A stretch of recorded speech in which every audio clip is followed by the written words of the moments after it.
ஹல்லேலூயா. கர்த்தருடைய நாமம் மட்டும் மகிமைப்படுவதாக. இன்று நம்ம என்ன புக்கு பார்க்க போறோம்? எபிரேயர் புஸ்தகம் 22வது நாளாக எபிரேயர் புத்தகம் பார்க்க போகிறோம். இன்று முதல் பகுதி கொடுக்குறேன். அடுத்த வாரம் இதன் தொடர்ச்சியில் இரண்டாவது பகுதியும் கொடுக்கப்படும். இது பெரிய நிருபமாக இருக்குது, அதனால் நம்ம ரெண்டாவது வாரம் பார்க்கலாம். இப்போ முதல் வாரம் பார்க்குறோம். எபிரேய நிருபத்தை யார் எழுதியது? புதிய ஏற்பாட்டில் எபிரேய நிருபம் ஒரு மறைபொருளான நிருபமாக இருக்கிறது. மறைபொருளான நிருபமாக இருக்கிறது. புரிந்து கொள்ளுதலிலும் கொஞ்சம் சற்று கடினமானது தான். அதை யார் எழுதியது என்று நிச்சயித்து கூற முடியாது. யார் எழுதியது என்று நிச்சயித்து கூற முடியாது.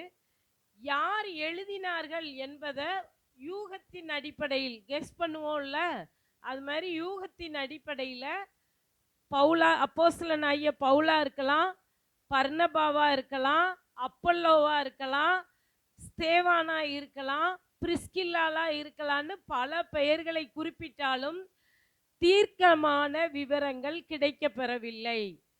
ஆனால் பல வேத அறிஞர்கள், வேத பண்டிதர்களும் அப்போஸ்தலனாகிய பவுல் எழுதியிருக்கலாம் என்று கருதுகின்றனர். அப்போஸ்தலனாகிய பவுல் எழுதியிருக்கலாம் என்று கருதுகின்றனர்.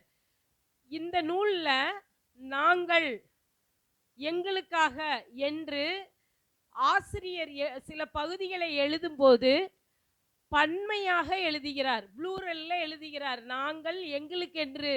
அப்போ இந்த நிருபம் என்னன்னா பல அப்போஸ்தலர்களால் எழுதப்பட்டிருக்கு அப்படிங்கிறத அவர்களோட 4-5 பேர் சேர்ந்து எழுதியிருக்கலாம், பன்மையாக எழுதியிருக்காங்களே அப்படின்னு சொல்லியும் ஒன்றுக்கு மேற்பட்ட நபர்கள் இணைந்து எழுதியிருக்கலான்னு சொல்றாங்க. சரியா? சரி, எபிரேய நிருபம் எப்பொழுது எழுதப்பட்டது?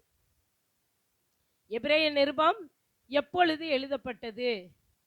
இதை இப்போ எபிரேய நிருபம் எப்போ எழுதினதுன்னு அறுதியிட்டு சொல்ல முடியாது, தீர்க்கமா சொல்ல முடியாது. நீரோ மன்னன் கிறிஸ்துவ மக்களை உபத்திரவம் பண்ணினான். அந்த உபத்திரவம் பண்ணின தொடங்கின நாட்களில் இந்த நிருபம் எழுதப்பட்டு இருக்கலாம் அப்படின்னு வாய்ப்பாக இருக்கும்னு சொல்கிறாங்க. ஆனால் யூதர்களின் ஆலயம் கிபி 70 அழிக்கப்பட்டதற்கு முன் எழுதப்பட்டது. அதுதான் முக்கியம். யூதர்களின் ஆலயம் கிபி 70க்கு முன் அழிக்கப்பட்டது, அப்போ எழுதப்பட்டது அப்படின்னு சொல்லி. இந்த நிருபத்தோட நோக்கம் என்ன அப்படின்னா, தேவனுடைய ரட்சிப்பின் திட்டத்தின்படி, தேவனுடைய ரட்சிப்பின் திட்டம் என்ன? ரட்சிப்பின் திட்டம், தேவன் பிதாவாகிய தேவன் இருக்காருல்ல, அவருடைய ரட்சிப்பின் திட்டம் என்ன? பாவம் செய்த நமக்காக தன் குமாரனை ஒரே பலியாக, ஈவாக கொடுப்பது, கொடுத்து அவர் எனக்காக, என் பாவத்திற்காக பாவமறியாத தன் மகனை சிலுவையில் என்ன செஞ்சாங்க? பாடுகளுக்கு உட்படுத்தினாங்க. அவர் தன்னையே ஒப்பு கொடுத்தார். அதனால அவர் இரத்தத்தினால நம்ம என்ன ஆக்கப்பட்டோம்? கழுவப்பட்டோம். ரட்சிப்பின் திட்டம், நம்ம மேல ரட்சிப்பு என்னும் வாடாத கிரீடத்தை அவர் இரத்தத்தால நமக்கு தந்தார். ஹல்லேலூயா. பரிசுத்தமாக்கினார். அதனால தேவனின் ரட்சிப்பின் திட்டத்தின்படி இயேசு கிறிஸ்து உன்னதமான இடத்தை அடைந்திருக்கிறார் என்பதே. ஹல்லேலூயா. அவர் அதற்கப்புறம் என்ன ஆனாரு? மறுரூபமாகி போகும் பொழுது தேற்றரவாளனை நமக்கு தந்துவிட்டு, பரிசுத்த ஆவியானவரை தந்துவிட்டு, அவர் பிதாவின் வலது பாரிசத்திலே, சிங்காசனத்திலே என்ன செஞ்சிருந்தாரு?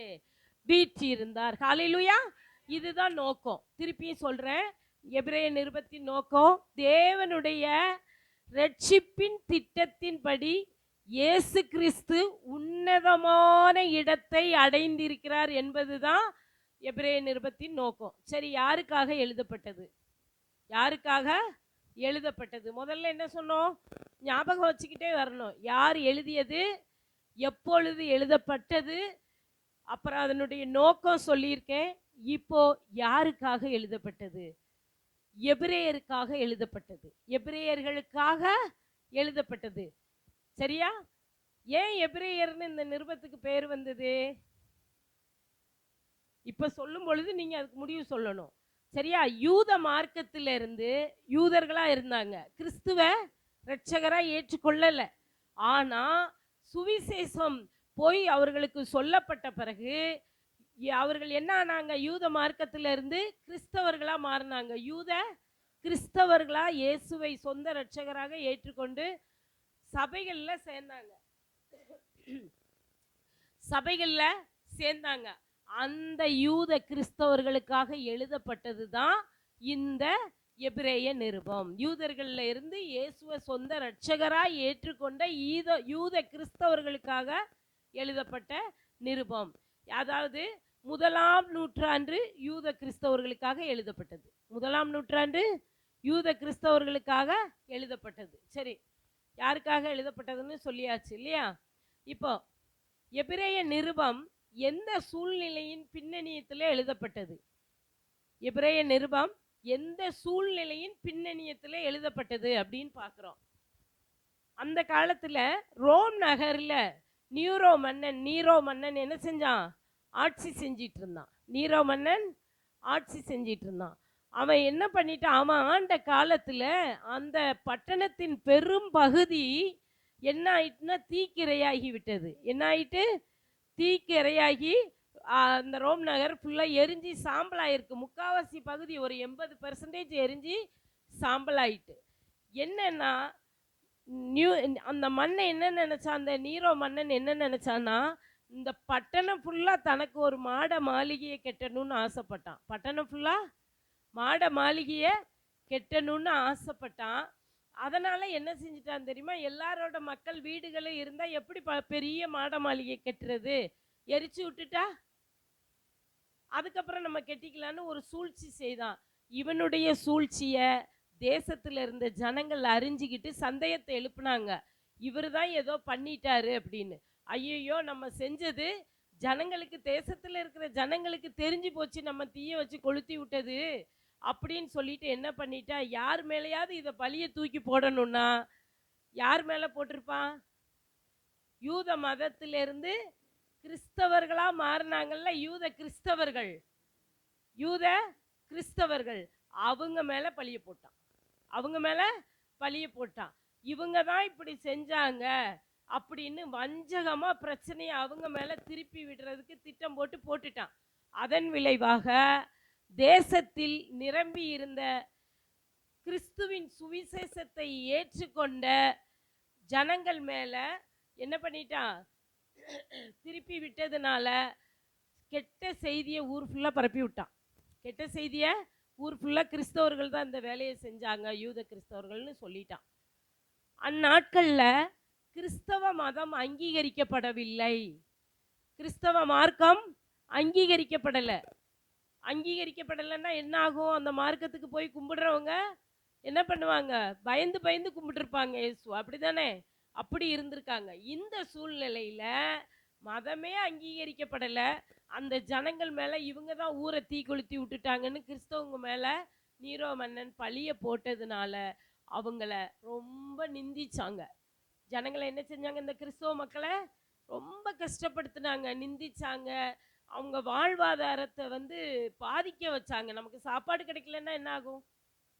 அன்றாட வாழ்க்கையை ரொம்ப பாதிச்சது. பிள்ளை குட்டிகளை கஷ்டப்படுத்தினாங்க. அப்புறம் என்ன பண்ணாங்கன்னா ரொம்ப கொடுமைப்படுத்தினாங்க. உரிமைகள் எல்லாம் மறுத்தாங்க. அந்த ஊரில் அவங்களுக்குள்ள உரிமையை மறுத்தாங்க. எல்லாம் செஞ்ச உடனே வீடுகளை இழந்து பொண்டாட்டி பிள்ளைகள் எல்லாம் கஷ்டப்படுறத பார்த்துட்டு இவங்க என்ன செஞ்சிட்டாங்க தெரியுமா? செய்வதறியாது திகைத்து நின்றார்கள். யூத கிறிஸ்தவர்கள் இயேசுவை ஏற்றுக்கொண்டவங்க எப்படி ஆனாங்க? கஷ்டப்படுத்த கொடுமையினால என்ன செய்யறதுன்னு திகைச்சு நின்று எந்த இயேசுவை தன் சொந்த இரட்சகராக ஏற்றுக்கொண்டாங்களோ அவர் மேல இருந்த பக்தி வைராக்கியத்தை விட்டுட்டு மறுதளிச்சிட்டாங்க. இயேசு என் தெய்வம் இல்லைன்னு என்ன செஞ்சிட்டாங்க? மறுதளிச்சிட்டாங்க. கஷ்ட சூழ்நிலையை பார்த்து நெருக்கத்தின் மத்தியில், நிந்தையின் மத்தியில் இயேசுவை மறுதளிச்சு என்ன செஞ்சிட்டாங்கன்னா யூத மதம் அங்கீகரிக்கப்பட்டது, யூத கிறிஸ்தவம் அங்கீகரிக்கப்படலை. கிறிஸ்தவர்களாக மாறினது அந்த மார்க்கம் அங்கீகரிக்கப்படலை. அதனால அங்கீகரிக்கப்பட்ட யூத மதத்துக்கு மீண்டும் திரும்பி விட்டனர். மீண்டும் இயேசுவை மறுதளிச்சுட்டு கஷ்ட சூழ்நிலையில போயிட்டாங்க, யூதத்துக்கே போயிட்டாங்க. இந்த சூழ்நிலையில தான் இந்த மக்களை கிறிஸ்துவுக்குள்ள நிலைத்து இருக்கும்படி செய்யவும் உற்சாகப்படுத்தவும் விரும்பினார் நம் தேவன். இந்த சூழ்நிலையில தான் இந்த ஜனங்களை கிறிஸ்துவுக்குள்ள நிலைத்து இருக்கணும். இவங்க மன சோர்வடைஞ்சு தானே திரும்பி போயிட்டாங்க. இவங்களை உற்சாகப்படுத்தி ஆண்டவருக்குள்ள நிலைத்து இருக்க வைக்கணும்னு விரும்பினது யாரா? விரும்பினது யாரா? இயேசு கிறிஸ்து. அதுதான் அவருடைய சித்தம். அதனால தான் அது அவர் விருப்பமா இருந்திருக்கு. ஹல்லேலூயா. அதனால என்ன செஞ்சிருக்காரு, அதை இப்போ நான் வந்து உங்களுக்கு ஒன்று சொல்லணும்னு நினைக்கேன். நான் வந்து இந்த கூட்டத்துக்குள்ள ஒருத்தர்கிட்ட நான் சொன்னா போதும் தானே, எல்லாருக்கும் சொல்லணும்னு இல்லை, ஒருத்தருக்கு நான் சொன்னா போதும்.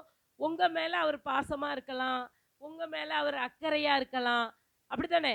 உங்க மேல அக்கறையா இருக்கலாம், பாசமா இருக்கலாம், உங்க நலன்ல அவர் விரும்பினவரா இருக்கலாம். அப்படி இருக்கும் பொழுது ஒரு ஆள்கிட்ட சொன்னா உங்க எல்லாருக்கிட்டையும் வந்து அவர் சொல்லுவாரா சொல்ல மாட்டாரா?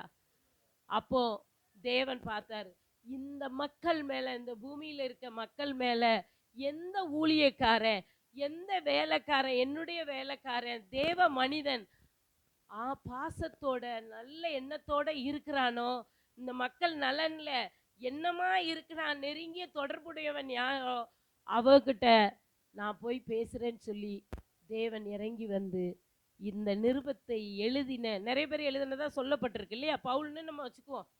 அப்போ அவர்கிட்ட வந்து ஆண்டவர் பேசுறாரு, இந்த ஜனங்களை உற்சாகப்படுத்து. என்னையே மறுதளிச்சுட்டு திருப்பி என்ன செய்யறாங்க, யூத மதத்துக்கு அங்கீகரிக்கப்பட்ட யூத மதத்துக்கு போறாங்க. நம்ம மதம் அங்கீகரிக்கப்படாம இருக்கு, அதுக்குள்ள அவங்கள நீ கொண்டு வந்து அங்கீகரிக்கப்பட வைக்கணும் அப்படின்னு சொல்லி என்ன செய்யறாரு, பேசுறாரு. உடனே தேவன் தந்த பாரத்தை, தேவ ஆவியானவர் பாரத்தை கொடுக்கிறார் இந்த ஊழியக்காரனுக்கு. இந்த ஜனங்களுக்காக நீ இறங்கி போ, பேசு, உற்சாகப்படுத்து. மறுதளிச்சவங்களை மறுபடியும் அல ஓடிராம. நீ பட்ட பாடுகள்லாம் ஜனங்கள் என்னென்ன கஷ்டப்பட்டு ஆண்டவருக்குள்ள வந்திருந்திருப்பாங்க. அடி உதையெல்லாம் வாங்கிட்டு தான் இப்போ திருப்பி ஓடுறாங்களே, மறுபடியும் இவ்வளோ பெரிய பிரச்சனையை பார்த்த உடனேன்ட்டு ஆண்டவர் அவர்கிட்ட சொன்ன உடனே தேவ ஆவியானவர் சொன்ன பாரத்தை ஏற்றுக்கிட்டு அவர் யோசிச்சாரு. என்ன யோசிச்சாரு தெரியுமா? ஒரு தரம் பிரகாசிக்கப்பட்டும், எடுங்க எபிரேயர் 6:4 பாருங்க.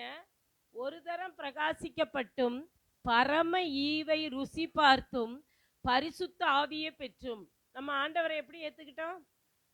தேவனை ஏத்துக்கிட்டு நம்ம பிரகாசமா இருந்தது வாழ்க்கை இல்லையா? அப்புறம் பரம ஈவை ருசி பார்த்தோம். எப்படி பரம ஈவு?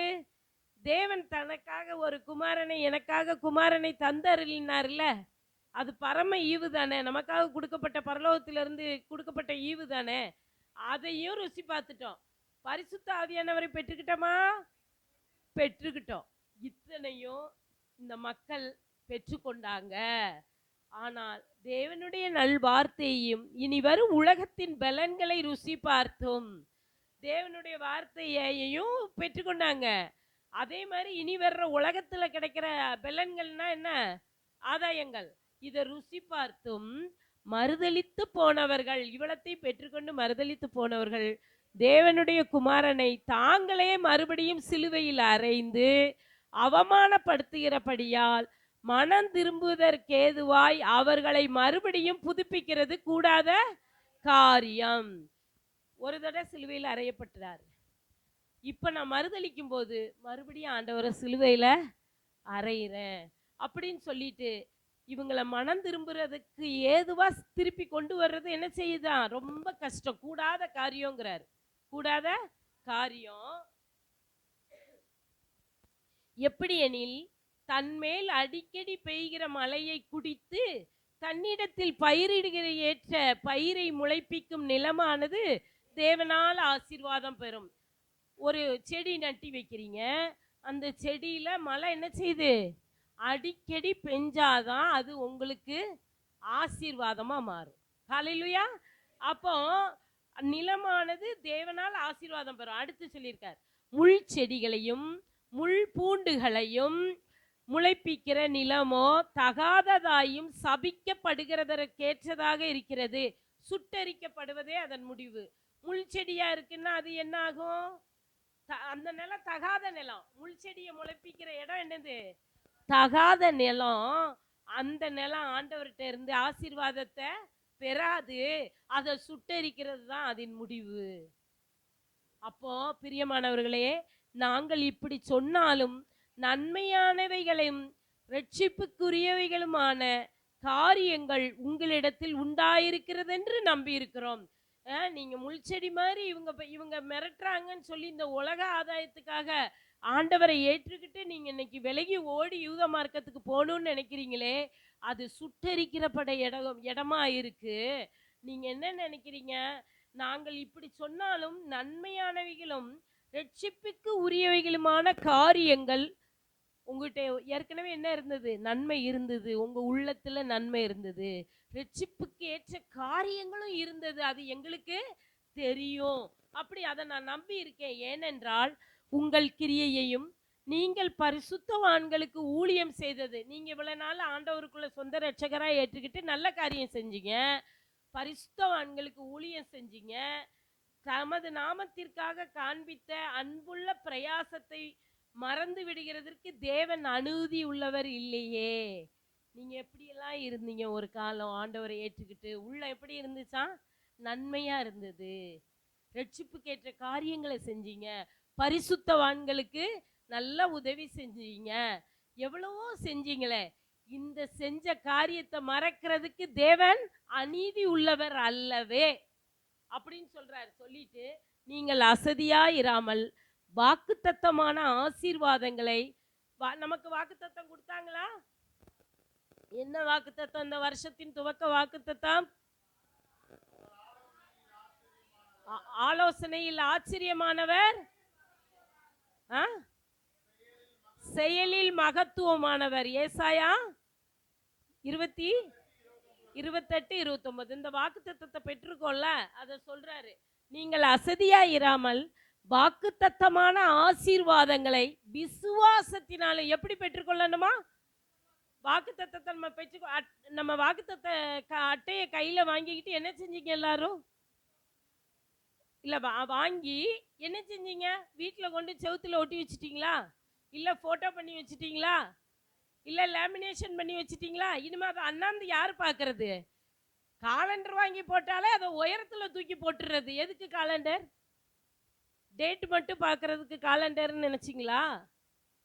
சொல்லுங்க. செவுத்துல ஒட்டி வச்சிருக்கீங்க. நான் இல்லைன்னு சொல்லல. அது செவுத்துக்கா என்னுடைய இருதயத்துக்கா? அப்ப அதை உயரமா கொண்டு நம்ம வச்சுக்கிட்டோன்னா நம்ம அண்ணாந்து பார்க்குற ஆட்களா? ஒன்று இப்படி நேராக பார்ப்போம், இல்லை குனிஞ்சிக்கிட்டு பார்ப்போம். மேலே மேலேயா பார்த்து நடக்கிறோம். நான் நிறைய வீடுகளில் பார்த்துட்டேன். ரொம்ப உயரத்துக்கு தான் அது போயிருக்கு. என்ன ஆகும் அப்படின்னு சொன்னா, அப்படி உயரத்துல வச்சா கூட டெய்லி அண்ணாந்து வானத்தை பார்க்குற மாதிரி அந்த வார்த்தையை பார்த்து இருதயத்துல விசுவாசம் உள்ளவர்களாகவும் நீடிய பொறுமையினாலும் சுதந்திரித்து கொள்ளுகிறவர்களை பின்பற்றுகிறவர்களா இருந்து. ஒரு வாக்குத்தத்தம் உங்களுக்கு நிறைவேறணும்னா என்ன செய்யணுமா? விசுவாசம் உள்ளவர்களாகவும் நீடிய பொறுமை இருக்கணுமா? பார்த்தவொடனே எனக்கு பொத்துன்னு வந்து உளுந்துடணும்னு நினைக்க கூடாது. ஏற்ற வேளையில் அவருடைய சித்தத்தின்படி நமக்கு செய்வார். சரியா? அந்த விருப்பமும் செய்யும் சேர்ந்துதான் சித்தமா மாறுது நமக்கு. அப்படி இருக்கும் பொழுது அதை அந்த வாக்கு தத்தத்தை பெற்றுக்கொள்ள காலண்டர் கொடுத்துருக்காங்களா? 1ஆம் தேதியில என்ன போடுவாங்க? அதுல ஒரு வசனம் இருக்கா பாருங்க. காலண்டர்ல 1ஆம் தேதியில ஒரு வசனம் இருக்கா? 2ஆம் தேதியில ஒரு வசனம் இருக்கா? இருக்கா? மாசத்துக்கு ஒரு வசனம் மேல இருக்கா? ஆமா ஆமா. இப்பதான் பார்க்காங்க. ஒரு வீட்டுல காலண்டர் கொடுக்கும் பொழுது ஒரு சிறு குழந்தை சொல்லுது, எப்ப கொண்டு வந்து தருவீங்கன்னு என் பிள்ளைங்க இருந்தது, குட்டி பிள்ளைங்க. ஏன்? டெய்லி ஸ்கூலுக்கு போகும் பொழுது அதுக்கு படிக்கிறது 2-3. அந்த வசனம் 1ஆம் தேதிக்கு அந்த வசனம் என்ன போட்டிருக்கோ 2 கையை வச்சு வாசிப்பாங்களாமா. வாசித்துட்டு அந்த வார்த்தையை சொல்லி ஜெபம் பண்ணிட்டு ஸ்கூலுக்கு போவாங்களாமா. அல்லேலூயா. நான் ஆச்சரியப்பட்டு பார்த்தேங்க. நம்ம கூட சில நேரம் அதை செய்யறது இல்லைங்க.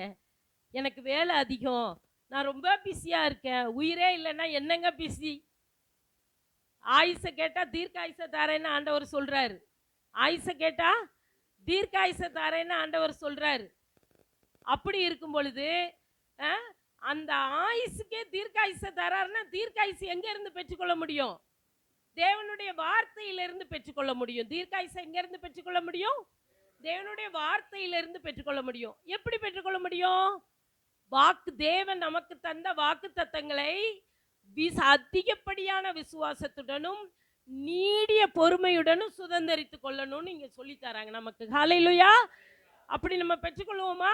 இன்னையிலிருந்து உங்களுக்கு நான் ஒன்று சொல்றேன். நானுமே அதை ஃபாலோ பண்ணணும்னு முடிவு பண்ணிட்டேன். எப்படின்னா, காலண்டர் கொடுத்தா தேதியை மட்டும் பார்க்கக்கூடாது. சரியா? அதில் இருக்கிற வசனத்தை வாசித்து கூடுமான வரைக்கும் மனப்பாடம் செய்வது நல்லது. மனப்பாடம் செய்வது நல்லது. ஒரு நாளைக்கு ஒரு வசனம் என்றால் 12 மாசத்திற்கு அந்த 365 நாள்ல 365 வசனம் என்ன செஞ்சிருப்போம்? மனப்பாடம் ஆயிருக்கும்.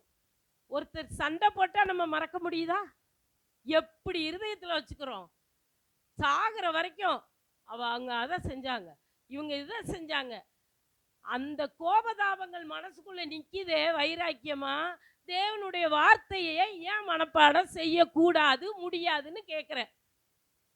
உண்மையா இல்லையா? உண்மையா இல்லையா? நான் இப்பவும் உங்களுக்கு சொல்கிறேன், வயசாயிட்டுங்களா நினைக்கக்கூடாது. ஹல்லேலூயா. ஒரு வருஷம் போனால் ஒரு வயசு கடந்து போகுது. ஆனால் நான் சொல்கிறேன், நம்மளுக்கு ஆண்டவர் 100 வயசு கொடுத்து தீர்க்காயுசாக வச்சுருந்து 120 வயசு வரைக்கும் இருந்தாலும் டெய்லி புதுசு புதுசாக ஏதாவது ஒரு விஷயத்தை படிச்சுக்கிட்டே இருங்க, நல்ல விஷயங்களை. ஹல்லேலூயா. நம்மளுடைய அழிந்து போன கொரோனால எத்தனை செல்லு அழிஞ்சு போச்சு. நம்மளை உயிரோட ஆண்டவர் வச்சிருக்காரு. எத்தனை பேர் செத்து போனாங்க? ஹல்லேலூயா. அப்படி நம்ம உடம்புல அழிந்து போன செல்கள் இருந்தாலும் புதிதான விஷயங்களை நாம் கற்றுக்கொள்ளும் பொழுது, நல்ல விஷயங்களை, தேவனுக்குரிய விஷயங்களை கற்றுக்கொள்ளும் போது புது புது செல்கள் நமக்குள்ளே உருவாக்கப்படுகிறது. ஹல்லேலூயா. ஹல்லேலூயா. நம்முடைய முகம் வார்த்தைகளை படிக்கும் பொழுதும் பேசும் பொழுதும் முக பிரகாசமா தேவ பிரசன்னத்துல மாறும். ஹல்லேலூயா. மாறும். அடுத்து என்ன நடக்கும்னா, உடம்பு கை கால்லாம் என்ன இதாகும்? சுறுசுறுப்பா ஆக்டிவேட்டா மாறும். ஹல்லேலூயா. நாங்க அனுபவிக்கிறோம், நீங்களும் அதை அனுபவிக்கணும். ஹல்லேலூயா. நேத்துல இருந்து பைபிள் படிக்கிறதுக்கு போட்டிருக்கு, படிங்க. 1ஆம் அதிகாரத்திலிருந்து என்ன செய்யுங்க? படிங்க. வருஷ முடிவில் முழு பைபிளையும் வேதாகமத்தை கற்று தேர்ந்தவர்களா, அதற்கப்புறம் இன்னும் ஆராய்ந்து தேட ரகசியமான மேன்மைகளை ஆண்டவர் நமக்கு வைத்திருக்கிறார். ஹல்லேலூயா. நம்ம ராஜாக்களும் ஆசாரியர்களாகவும் ஆண்டவர் பார்க்கிறார். வாக்கு தத்தங்களை எப்படி சுதந்திரித்துக் கொள்ள வேண்டும்? அதிகப்படியான விசுவாசத்துடனும் நீடிய பொறுமையுடனும் சுதந்திரித்துக் கொள்ள வேண்டும் வார்த்தைகளை. ஹல்லேலூயா. அதுக்காக தான் நம்மளுக்கு வாக்கு தத்த அட்டை கொடுக்குறாங்க, காலண்டர்ஸ் கொடுக்குறாங்க. வார்த்தைகளை வாசிங்க. சரியா? இப்படி ஆபிரகாமுக்கு ஆண்டவர் வாக்குத்தத்தம் கொடுத்தாரா? கொடுத்தாரா? எப்படி பெற்றுக்கிட்டாரு? 13ல பாருங்க. ஆபிரகாமுக்கு தேவன் வாக்குத்தத்தம் பண்ணின போது ஆணையிடும்படி தம்மிலும் பெரியவர் ஒருவரும் இல்லாதபடியினாலே தமது பேரிலே தானே ஆணையிட்டு. எபிரேயர் 6:13மா? ஆபிரகாமுக்கு தேவன் வாக்குத்தத்தம் பண்ணின போது ஆணையிடும்படி தம்மிலும் பெரியவர் ஒருவர். ஆணையிட்டு வாக்குத்தத்தம் ஆண்டவர் உங்களுக்கு கொடுக்காருல்ல, கொடுக்கிறவருக்கு மேல யாரும் பெரியவங்க இருக்காங்களா? அதனால ஆண்டவர் தன் பேரிலே சத்தியம் பண்றாராம், ஆணையிடுகிறாருன்னு போட்டிருக்கு பாருங்க. எனக்கு மேல ஒருத்தர் இல்ல, நானே உங்களுக்கு தேவன் அப்படின்னு சொல்லி தன் பேரிலே தானே ஆணையிட்டு நிச்சயமாக, யார? ஆபிரகாம, நிச்சயமாக நான் உன்னை ஆசீர்வதிக்கவே ஆசீர்வதித்து உன்னை பெருகவே பெருக பண்ணுவேன் என்றார். ஹல்லேலூயா. அந்தபடியே அவன் பொறுமையாய் காத்திருந்து. ஹல்லேலூயா. வாக்குத்தத்தத்துக்கு என்ன செய்யணும்? இப்ப பொறுமையாய் காத்திருந்து வாக்குத்தத்தம் பண்ணப்பட்டதை பெற்றான். ஹல்லேலூயா. ஹல்லேலூயா. சரியா? விசுவாசத்தோட, அதிகப்படியான விசுவாசத்தோட, நீடிய பொறுமையோட இருந்து பொறுமையினால அந்த வார்த்தையை ஆபிரகாம் பெற்றுக்கொண்டான். ஆபிரகாமின் சந்ததி நாம, ஆபிரகாமின் பிள்ளைகள் நாம. நம்மளும் அந்த வாக்குத்தத்தத்தை விசுவாசத்தோட நீடிய பொறுமையோட இருந்து பெற்றுக்கொள்ள காத்திருக்க வேண்டும். ஹalleluya. அப்ப டெய்லி வாயினால அறிக்கை செய்யணும். வார்த்தை என்ன செய்யணும்? டெய்லி வாயினால அறிக்கை செய்யணும். இப்படி பார்த்துட்டு போறது இல்ல. கால அட்டையை கொண்டு ஒட்டி வச்ச உடனே இப்படி இப்படி பார்த்துட்டு போறது கிடையாது. உங்கள் கண்கள் பார்க்க, வாய் சத்தமாக படிக்க, உங்கள் காதுகள் கேட்க, அந்த வார்த்தையில் உள்ள ஆசீர்வாதம் நமது சிரசின் மேல இறங்கும். ஹalleluya. இது இந்த வருஷம் இதுவரைக்கும் எப்படி இருந்தீங்களோ தெரியாது. கர்த்தர் இந்த இடத்துல திருவுளம் பற்றுறாரு, சொல்றாரு, நீங்க இது செய்றீங்க, நானும் அதை செய்றேன். யூடியூப்ல பார்க்குற எல்லாருமே அதை செய்யுங்க. ஹalleluya. கர்த்தர் நமக்கே வார்த்தைகளை கொடுத்து அதை நிறைவேற்ற வல்லவனான தேவனாக இருக்கிறார். ஹalleluya. அப்போ இங்க என்ன சொல்லப்படுதுன்னா, தேவனின் பரம ஈவ ருசி பார்த்து ஒரு தரம் பிரகாசிக்கப்பட்டு பரிசுத்த ஆவியானவரை பெற்றோம். பின்னிட்டிராதீங்க. எந்த கஷ்ட சூழ்நிலை வந்தாலும் சரி, நியாயப்பிரமாணத்தின் அடிமைத்தனத்துக்கு யூத மார்க்கத்துக்கு தானே திரும்புறாங்க யூத கிறிஸ்தவர்களாகி. அப்போ யூத மார்க்கத்துக்கு போனீங்கன்னா மறுபடியும் என்ன செய்வீங்க? நியாயப்பிரமாணத்தின் அடிமைத்தனத்திற்கு நீங்கள் போய்விடுவீர்கள். அப்படி நீங்க எந்த கஷ்டத்திலையும் பழைய வழிமுறைகளுக்கு போகக்கூடாது அப்படின்னு சொல்லிட்டு தேவனில் நீங்கள் நிலைத்திருக்க வேண்டிய அவசியம் இன்னதென்று இந்த நிருபத்தை எழுதினவர் இந்த கடிதத்துல எழுத ஆரம்பிச்சாரு. ஹalleluya. ஏன் இந்த நிருபம் எழுதப்பட்டதுன்னு பின்னணியும் சூழ்நிலை புரிஞ்சுக்கிருச்சா? புரிந்ததா? நீரோ மன்னன் செய்த சதி, ஆண்டவர் அதை முறியெடுக்க, தன் ஜனங்களுக்கு எந்த கஷ்டம் வந்தாலும் ஆண்டவரை விட்டு போகக்கூடாது. ஹalleluya. உங்களை நல்லதுனால தான் ஆண்டவர் சோதித்து பார்ப்பார். பொல்லாங்கனால சோதிக்கிறது பிசாசு. நல்லவைகளால தான் ஆண்டவர் என்ன செய்வாரு? நம்மளை சோதிச்சு பார்ப்பாரு. எந்த கஷ்டம் வந்தாலும் என் பிள்ளை என்னை விட்டு போறது இல்லையா? முடிவு என்ன தெரியுமா? கஷ்டம் வந்தாலும் நீங்க நிலைச்சு மட்டும் நின்று பாருங்க, முடிவு சம்பூர்ணமாக தான் இருக்கும், ஆசீர்வாதமாக தான் இருக்கும். ஆண்டவருக்குள்ள வந்தோடனே எனக்கு கஷ்டம் வந்துட்டு அப்படியெல்லாம் கிடையாது. ஆண்டவருக்குள்ள வந்தீங்கன்னா சந்தோஷம் நிலைத்து இருக்கும். ஹalleluya. மற்றவங்ககிட்ட பணம் இல்லைன்னா அவங்க முகம் வாடி போயிருக்கும். உலக மக்களிடம் ₹1 இல்லை என்றால் முகம் வாடி போய் இருக்கும். கிறிஸ்தவ பிள்ளைகள்கிட்ட ஒரு பணமும் இல்லை என்றாலும் முகம் சந்தோஷமா இருக்கும். ஏன்னா முற்றும் ரட்சிக்கிறவரான தேவன் நம்ம கூட இருக்கிறார். ஹalleluya. அந்த சந்தோஷத்தினால நம்ம சந்தோஷமா இருக்கிறோம். சரியா? அடுத்து இதுல இருந்து நம்ம கொஞ்சம் ஒரு சில விஷயங்களை நம்ம பார்க்கலாம். பின்னணியத்தை சொல்லியாச்சு, யார் எழுதியது, நோக்கம், யாருக்காக எழுதப்பட்டது சொல்லியாச்சு. இப்போ எபிரேய நிருபம் பழைய ஏற்பாட்டின் நியாயப்பிரமாண பகுதிகளை அதிகமாக உபயோகித்து இருக்கிறது. எபிரேய நிருபத்தில் என்னத்தை பார்ப்பீங்கன்னா, தோரா, பழைய ஏற்பாட்டின் 5 ஆகமங்கள் இருக்குல்ல, அதனோட விதிமுறைகள், அதுல சொல்லப்பட்ட வார்த்தைகள் அநேகமாக உபயோகிக்கப்பட்டிருக்கு. அநேக யூத கருத்துக்களை அங்க பயன்படுத்தியிருக்காங்க. இப்ப வர்ற எபிரேய நிருபத்துக்கு ஏன் இந்த பெயர் வந்ததுன்னு கேட்டேன். சரியா? இப்ப சொல்லுங்களேன்.